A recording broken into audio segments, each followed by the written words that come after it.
ఇప్పుడు మనం చేయబోయే తర్వాత వ్యాయామాన్ని పైకి కిందికి చూడ్డం అంటారు. బహుశా మీ జీతం చూసుకున్నప్పుడు మీ తోటి ఉద్యోగస్తులు లేదా క్లయింట్ లేదా మీ పై అధికారి పంపిన చెత్త ఇమెయిల్ని చూసినప్పుడు మీ కనుగుడ్లను గుండ్రంగా తిప్పే ఉంటారు.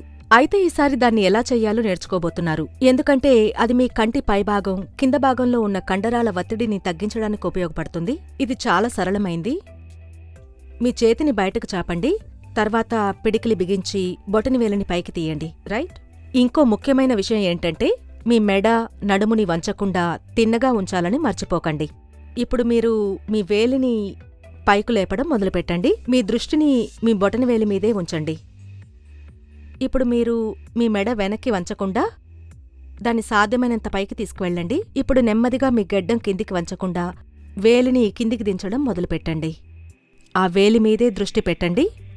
దాన్ని తిరిగి పైకి తీసుకుపోతూ అది పైకి కదులుతుంటే దాన్ని చూస్తూ ఉండండి.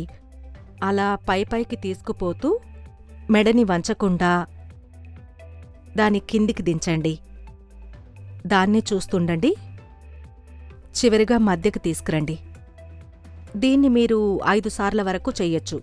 ఈ ఆసనం వల్ల ప్రయోజనాలేంటంటే మనలో చాలామంది మన కంటి కండరాల్లో చాలా భాగాన్ని ఉపయోగించుకోము. ఇలా పైకి కిందికి చూడ్డం వల్ల కంటి కండరాలన్నిటి సమతుల్యతని కాపాడ్డానికి ఉపయోగపడి మన కళ్లకు పూర్తి విశ్రాంతి కలిగేలా చేస్తుంది.